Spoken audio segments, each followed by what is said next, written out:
Hey everyone, welcome back to the channel.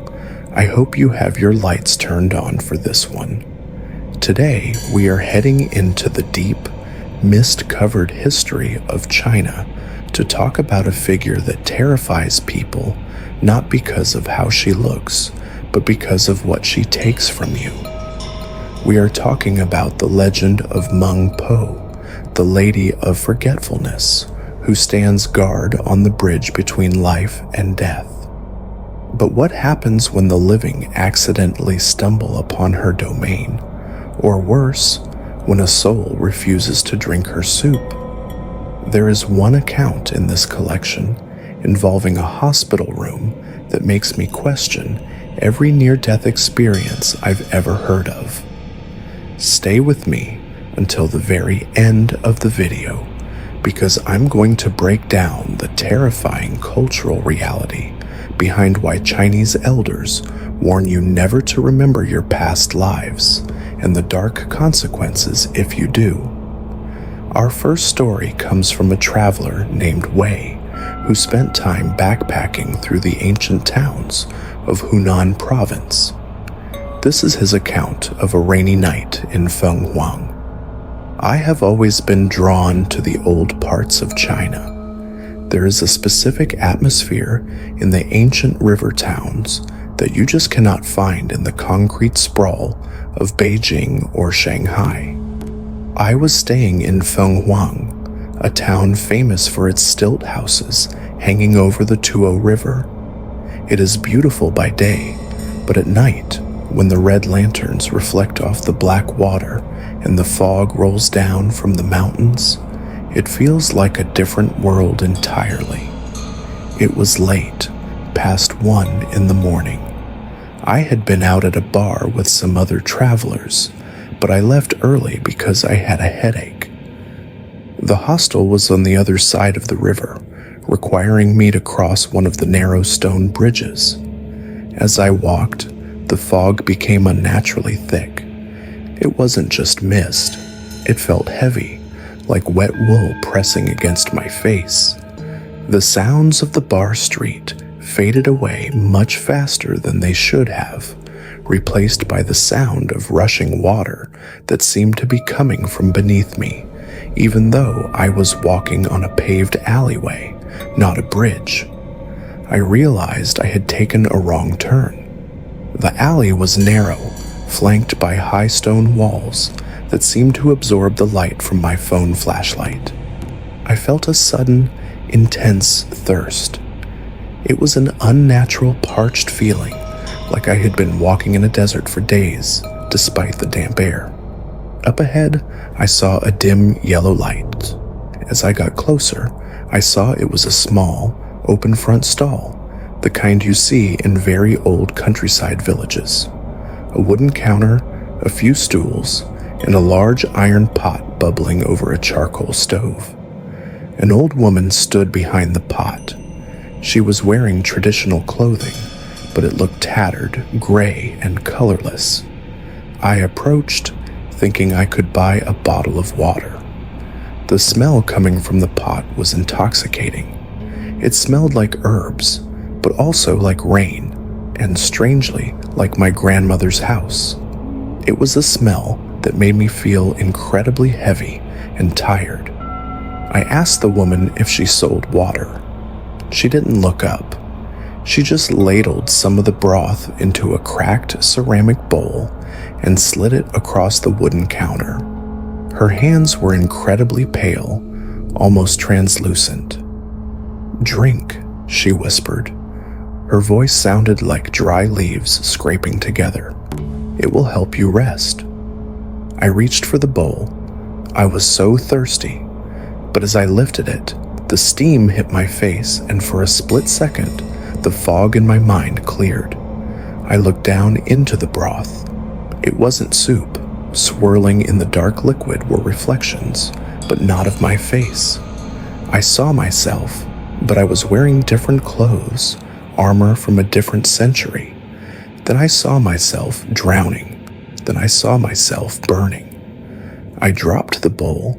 It shattered on the stones. The sound was deafening in the silence, The old woman looked up for the first time. Her eyes were completely white. No iris, no pupil, just blank, milky white orbs. She didn't look angry. She looked disappointed. "You are not ready," she said. The ground beneath me lurched. I stumbled back and turned to run.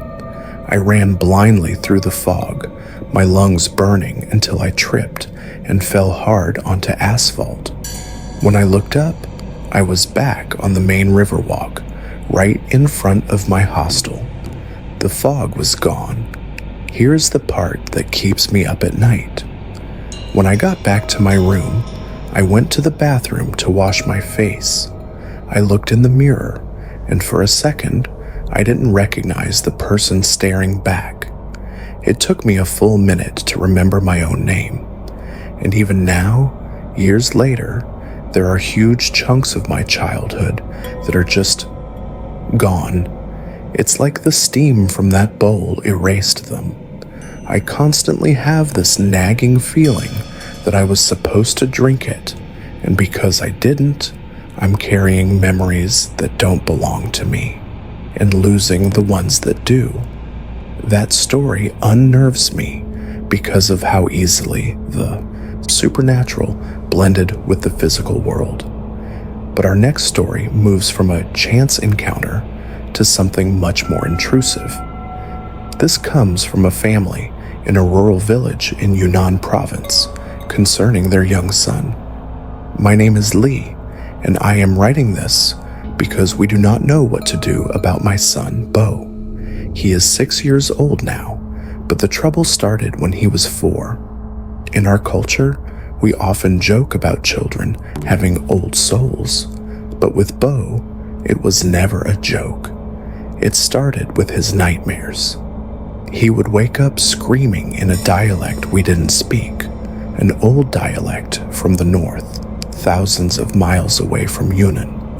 He would cry about the cold and about the iron bird falling from the sky. We took him to doctors who said it was night terrors.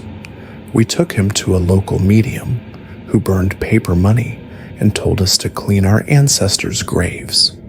But last year, the nature of the fear changed. He stopped dreaming about the crash and started dreaming about the woman. He calls her Grandma Meng. One afternoon, I found Bo hiding in the wardrobe, shivering. When I pulled him out, he was clutching a kitchen knife. I was horrified. I took it away and asked him what he was doing. He said, "She is here. She found me." I asked who. He whispered, "The lady with the soup." I didn't finish it. I spit it out when she wasn't looking. Now she knows. She says I have to come back and finish the bowl. I tried to rationalize it. Maybe he heard a ghost story at school, but the details were too specific. He told me that after the crash, he stood in a long line in a place where the sky was the color of bruised plums. He said a nice old lady gave everyone soup to make the pain go away. He said he took a sip, but it tasted like rotting flowers, so he held it in his mouth and spit it out when he crossed the bridge. That is why I remember, he told me. That is why I know who I was. Things escalated 2 weeks ago. We were walking near the village irrigation canal. Bo suddenly stopped. He went rigid, staring at the empty concrete bridge that crosses the water. "She's waiting," he said. I looked, but there was no one there, just the heat haze shimmering off the concrete. "She says I cheated," Bo said, his voice flat and emotionless. "She says I can't stay here if I don't follow the rules." Before I could react, Bo threw himself toward the canal. I barely caught him by the back of his shirt. He wasn't trying to swim. He was trying to drown. He fought me with the strength of a grown man, screaming that he had to go back, that the soup was getting cold. Since then, we have to watch him 24/7. He sits in his room, staring at the wall, muttering about the bridge. The terrifying part is that he is starting to forget us. He looks at me sometimes and asks who I am. It's as if the woman he sees is slowly taking his memory by force, right here in the living world. I am watching my son fade away, replaced by a terrified stranger from a past life who just wants to return to the underworld to finish his meal. The idea of a child being hunted by a deity because of a clerical error is terrifying. But this final story is perhaps the most disturbing of all. It comes from a man named Chen in Shanghai regarding his older brother's car accident. My brother Hao was a logical man. He was an engineer, a man of science who didn't believe in ghosts or gods.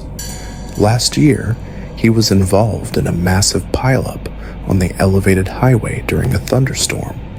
His car was crushed. He was in a coma for 3 weeks. When he finally woke up, he was different. He wasn't grateful to be alive. He was confused. He kept asking about the waiting hall. He told me that while he was in the coma, he wasn't asleep. He was standing in a massive, sterile room that looked like a hospital waiting area, but infinite. There were thousands of people sitting on metal chairs, waiting for their number to be called. At the end of the hall, there was a double door. Every time it opened, he saw a bridge and mist. He said he waited for what felt like years. Finally, his number was called. He walked to the doors. A woman in a nurse's uniform, but with eyes that looked incredibly old, handed him a cup of warm liquid. She told him it was medicine for the trauma. Hao told me I drank it. I drank the whole thing because I wanted the pain to stop, and as soon as I finished, I woke up here. I told him that was great, that it was just a hallucination, and he was safe now. But Hao didn't get better. Physically, he healed, but mentally, he began to deteriorate. He became obsessed with the idea that he had made a mistake. He would pace around his apartment, muttering, "It doesn't work that way. If I drank it, I shouldn't be here, or I should be a baby. Why am I still Hao?" Last Sunday, I went to visit him. His apartment was dark. All the mirrors were covered with sheets. I found him sitting on the floor in the living room, surrounded by notebooks. He had written the same phrase over and over again. "This is not the living world." He looked at me, and his eyes were full of a terrifying realization. "Chen," he said, "I figured it out. I drank the soup. The soup makes you forget everything so you can move on." I nodded, trying to keep him calm. "No, you don't understand," he whispered. "I drank it. I should have forgotten who I was. But I didn't, which means the soup worked, but the transition didn't." He grabbed my arm. His grip was ice cold. "I think I'm still in the waiting room, Chen. I think I'm hallucinating you. I think I'm hallucinating this apartment. I think the soup made me forget that I'm dead, so I created a fantasy where I survived." I tried to laugh it off, to tell him he was talking crazy. But then he asked me a question that made my blood run cold. "If this is real life, Chen, why is there no reflection in the window?" I looked at the sliding glass door leading to the balcony. It was night. The room was lit by a lamp. We should have been reflected clearly in the glass. There was nothing, just the lights of Shanghai shining through us. Hao smiled, a sad, broken smile. "The nurse is coming back," he said. "I need another dose." Before I could stop him, he ran to the balcony and jumped. The police ruled it a suicide due to traumatic brain injury. But when I went to identify his body, there was a smell on his clothes. It wasn't blood or gasoline. It was the smell of herbs, rain, and old earth. The same smell he described from the cup in the waiting room. And the most twisted part? When I cleared out his apartment, I checked the sliding glass door. It wasn't a trick of the light. The glass was perfectly reflective.